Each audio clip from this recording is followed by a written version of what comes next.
اعوذ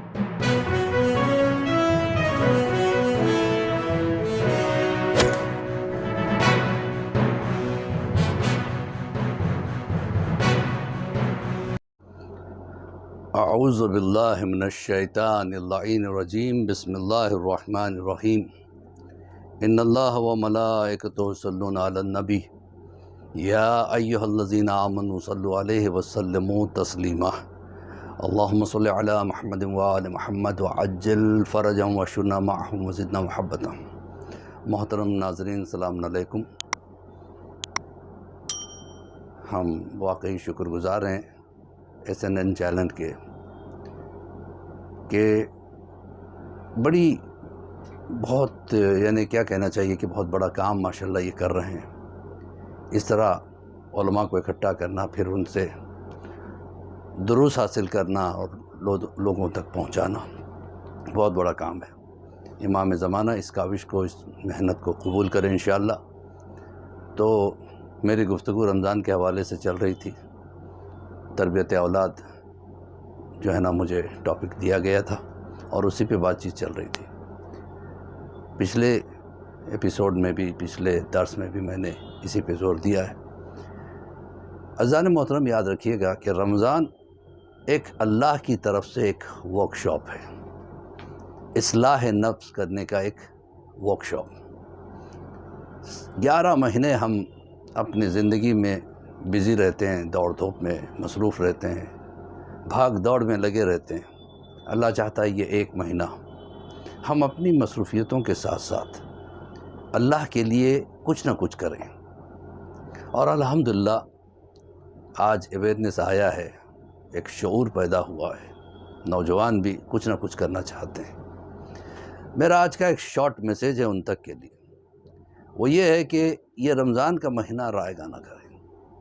اللہ نے ہمارے وجود میں، ہمارے فزیکل باڈی میں ایک سسٹم بنایا ہے جو آٹومیٹک چلتا رہتا ہے۔ اس سسٹم کا ایک بڑا حصہ نفس ہے۔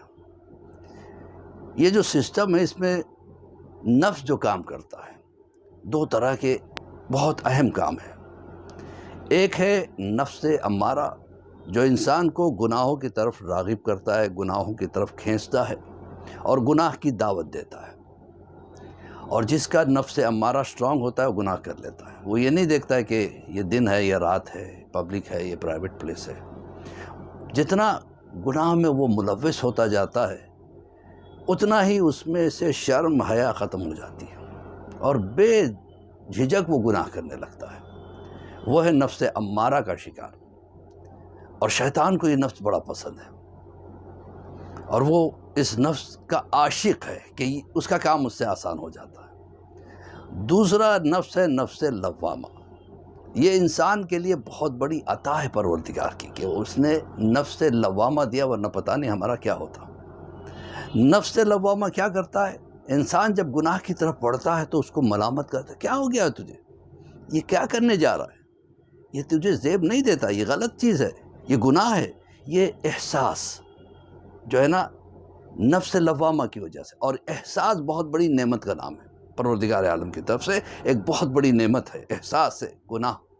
اور اگر گناہ سرزد ہو جائے، نفس ہمارا سٹرونگ تھا، گناہ ہو گیا۔ اب جب گناہ ہو گیا تو اب جو احساس آتا ہے نا، یہ سب سے بڑی عنایت ہے اللہ کی۔ یہ میں نے کیا کیا؟ مجھے ایسا نہیں کرنا چاہیے تھا، یہ مجھ سے غلطی ہو گئی، مجھ سے گناہ ہو گیا۔ نفس لوامہ انسان کو توبہ کرنے پر راغب کرتا ہے، کھینچتا ہے، توبہ کر دے۔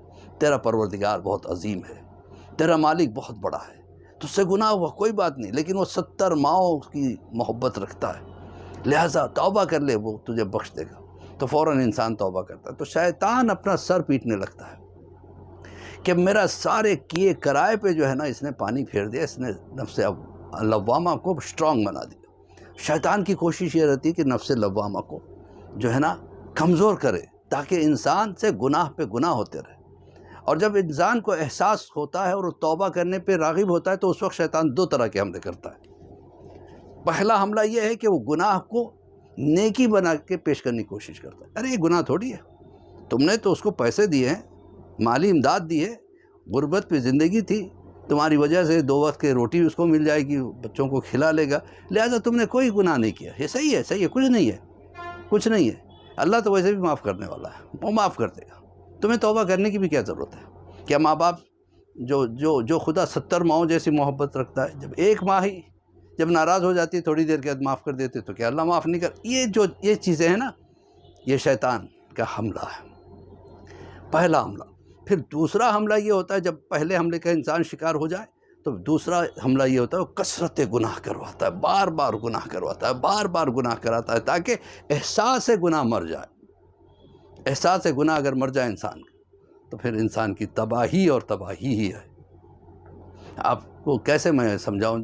جیسے ایک پینٹر ہے، جب وہ پینٹنگ کرتا ہوتا ہے تو پہلی مرتبہ جو دھبا اس کے کپڑے میں لگتا ہے تو اسے بڑا احساس ہوتا ہے، یہ میرا کپڑا خراب گیا، پینٹنگ کا دھبا اس پہ آ گیا۔ اور جب بار بار پینٹ کے دھبے لگتے رہتے، دھیرے دھیرے وہ لاپرواہ ہو جاتا ہے، کوئی بات نہیں، پورا لباس خراب ہو گیا۔ اسی طریقے سے جب انسان گناہ کرتا ہے تو اس کے دل میں ایک کالا ڈاٹ آتا ہے، ایک کالا نقطہ پیدا ہو جاتا ہے، اور جب وہ توبہ نہیں کرتا تو پھیلنے لگتا ہے، دھیرے دھیرے دھیرے پھر وہ گناہ پہ گناہ کرنے لگتا ہے، اور وہ دھبا پھیلتے پھیلتے پورا دل جو نورانی تھا، سفید تھا، اس کو کالا کر دیتا ہے۔ جب دل کالا ہو جاتا ہے تو پھر مولوی کی باتیں اچھی نہیں لگتی، جب دل کالا ہو جاتا ہے تو دین کی باتیں اچھی نہیں لگتی، جب دل کالا ہو جاتا ہے تو عقیدے کی باتیں اچھی نہیں لگتی، عمل کی باتیں اچھی نہیں لگتی، مجلس ایک بوجھ جیسی لگتی ہے، نماز ایک پنشمنٹ جیسے لگتی ہے۔ تو یاد رکھیے، جب اس طریقے سے ہوتا ہے تو سمجھ جاؤ کہ اس کا نفس بیمار ہے، یہ نفس امارہ کا شکار ہو چکا ہے، اس کا نفس لوامہ بہت کمزور ہو گیا۔ تو ان تمام چیزوں کو مضبوط کرنے کے لیے، عقیدوں کو مضبوط کرنے کے لیے، اعمال کو مضبوط کرنے کے لیے، شیطان سے دوری کے لیے اللہ نے بہت بڑی جو ہم پہ نوازش کی ہے وہ رمضان کی شکل میں کی ہے۔ یہ رمضان بہترین ورکشاپ ہے، اس رمضان سے پورا فائدہ اٹھائیں، جتنا ہو سکے اپنے آپ کو عبادتوں میں مصروف رکھیں، جتنا ہو سکے اعمال کریں، جتنا ہو سکے اپنے عقیدے کو صحیح کریں، اور ساتھ میں جتنا وقت گزرے اس کو زیادہ سے زیادہ قرآن کی تلاوت میں، دعاؤں کی تلاوت میں، اور دعائیں مانگنے میں، غریبوں کا ہیلپ کرنے میں، غریبوں کی مدد کرنے میں، اور یتیموں کی مدد کرنے میں، اور بچوں کی اصلاح کرنے میں، اپنے آپ کی اصلاح کرنے میں آپ گزاریں، کیونکہ اس سے اچھا موقع پھر اتنا جلدی ملنے والا نہیں ہے۔ آدھا رمضان گزر چکا ہے، شارٹ پیریڈ رہ گئی ہے، ابھی بھی اگر ہم سو رہے ہیں تو جاگیں، کچھ کریں اپنے لیے، دوسروں کے لیے، اور بہترین زندگی بنانے کی کوشش کریں، ایسی زندگی جئیں جیسے خدا چاہتا ہے۔ اسی کے ساتھ مولوی عباس علی خوئی کا سلام قبول کریں اور دعا کریں کہ امام کے ظہور میں اللہ تعجیل عطا فرمائے اور ہم سب کو امام کے چاہنے والوں میں شمار فرمائے۔ فقط والسلام ورحمۃ اللہ وبرکاتہ۔